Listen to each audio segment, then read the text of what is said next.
வணக்கம். சமூக வலைதளத்தில் பிக் பாஸ் புகழ் ஜூலி அவங்க வந்து ஒரு பேட்டி கொடுத்தாங்க. அவங்களுக்கு இன்னொரு பேரும் இருக்குது. கிட்னி திருடி தப்பு அப்படின்னு சொல்லக்கூடாது. கிட்னி முறைகேடு ஜூலி அப்படிங்கிற பேரும் இன்னொரு பேர் இருக்குது. அவங்க வந்து சமூக வலைதளத்தில் இன்றைக்கி ஒரு பேட்டி கொடுத்துருக்காங்க. ஜூலியை காணோம் அப்படிங்கிற மாதிரி போஸ்ட் விட்டுக்கிறாங்க.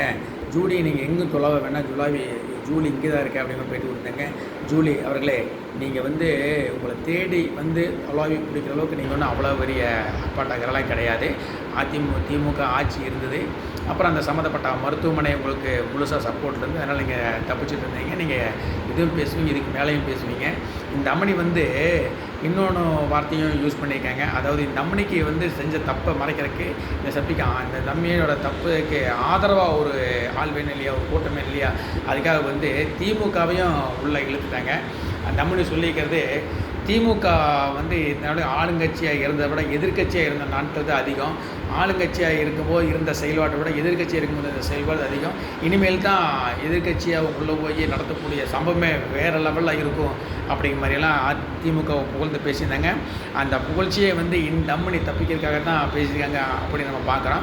இந்த ஈர வெங்காயமெல்லாம் நீங்கள் இப்போ சொல்ல வேண்டாம். நாங்கள் 60 வருஷம் திமுகவை பார்த்துட்டு இருக்கிறோம். அவங்க ஆட்சியில் இருக்கும்போது எந்தளவுக்கு ஊழல் பண்ணுவாங்க, எதிர்கட்சியாக இருக்கும்போது எந்தளவுக்கு ஊழலை எதிர்ப்பாங்க அப்படின்னு நாங்கள் பார்த்துட்டு இருக்கிறோம். இந்த கிட்னி திருட்டு, கிட்னி முறைகேடு எது வேணாலும் இருக்கட்டும், இது வந்து நீங்கள் ஆளுங்கட்சியாக இருக்கிறதுனாலையும் அந்த மருத்துவமனை ஆளுங்கட்சிக்கு சப்போர்ட்டான மருத்துவமனை அப்படிங்கிறதுனாலையும் நீங்கள் இவ்வளோ நாள் தப்பிச்சுட்டு இருந்தீங்க.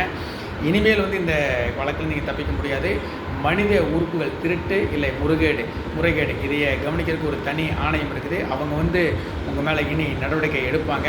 அதிமுக ஆட்சியில் இருந்தால் கூட உங்கள் மேலே நடவடிக்கை எடுப்பாங்களான்னு சொல்ல முடியாது, சந்தேகம் தான். ஏன்னா திராவிட கட்சிகள் மாற்றி ஆளுந்துட்டு இருப்பாங்க. இவங்க மேலே அவங்க புகார்னு சொல்லுவாங்க, அவங்க மேலே விமர்சனம். ஆனால் 2 பேரும் மறைமுகமாக பின்புலத்தில் ஸ்க்ரீனுக்கு பின்னாடி ஒத்து போயிடுவாங்க. யார் மேலேயும் பெருசாக எந்த நடவடிக்கை.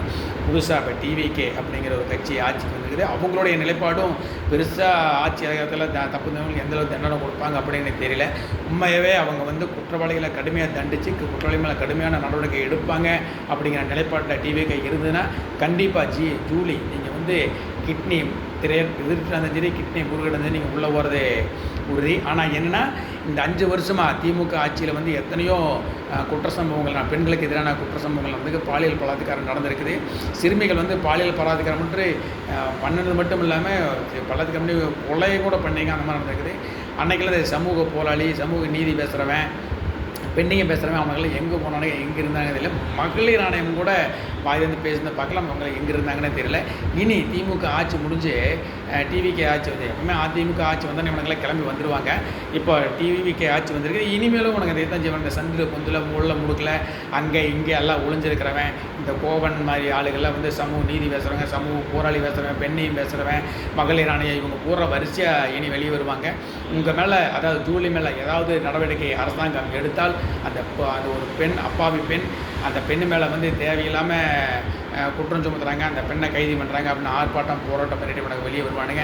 நாங்கள் அரசாங்கத்துக்கு புதுசாக அமைக்கிற அரசாங்கத்தை அமைக்கிற கோரிக்கை என்ன அப்படின்னா, இந்த மாதிரி முறைகேடு பண்ணுறவங்கள, இந்த மாதிரி திருட்டுத்தனம் பண்ண, இந்த மாதிரி ஊழல் பண்ணுறவங்கள வந்து எந்த ஒரு கருணையும் பார்க்காம இவங்களாம் கடுமையான நடவடிக்கை எடுக்கணும். இவங்களுக்கு ஆதரவாக கொடி பிடிச்சிட்டு வர்றவன், இந்த பெண்ணையும் பேசுகிறவன், சமூக நீதி பேசுகிறவன், சமூக மாற்றம் பேசுகிறவன், மனித உரிமை ஆணையம் சொல்லி பெண்களுக்கு சப்போர்ட் ஆகிறான், அவனுக்கு மேலேயும் கடுமையான நடவடிக்கை எடுக்கணும். இந்த ஒரு சட்டம் ஒன்று இருக்குது. அரசு ஊழியர்களை வந்து கடமை செய்ய விடாமல் தடுக்கிறாங்க அப்படிங்கிற ஒரு சட்டம். அந்த மாதிரி சட்டத்தில் இவனுங்கெல்லாம் பிடிச்சி உள்ளே போட்டு இந்த திருடர்கள் வந்து தப்பிச்சு விடும்போது கைகால் முறியலாம். அந்த மாதிரி ஒரு கடுமையான தண்டனை இவனுக்கு கொடுத்தாது. இந்த சமூக போராளி அப்படிங்கிற ஒரு போலியில் வந்து திருட்டு ஒளிஞ்சிருக்கிற திருடனைகளை வந்து முதல்ல அழிக்க முடியும். கண்டிப்பாக வரக்கூடிய ஆட்சி திமுக, அதாவது டிவிக்கு ஆட்சி நல்ல முறையாக ஆட்சி செய்வாங்க.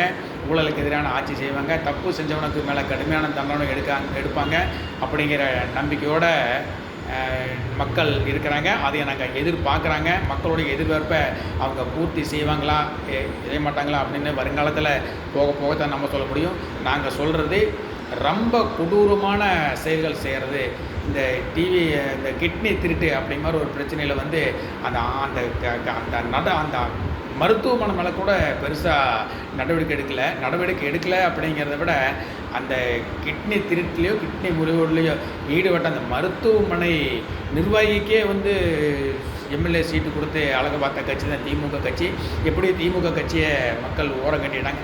திமுக கட்சி மட்டும் இல்லை, அதிமுகவை சேர்த்து தான் ஒட்டும் இந்த 60-70 வருஷம் திராவிட சித்தாந்தம் ஒழிஞ்சு போச்சு. இதோட இந்த திராவிடம் வந்து சுத்தமாக அழிஞ்சு போயிடணும் அப்படிங்கிறது தான் தமிழக மக்களோட ஆட்சி. திராவிடம் சொல்லி போட்டு 70 வருஷம் மக்களை ஏமாற்றி இந்த திராவிட கட்சிக்கான கோடியாக கொள்ளையடிச்சு கோடீஸ்வரன் ஆனதான்.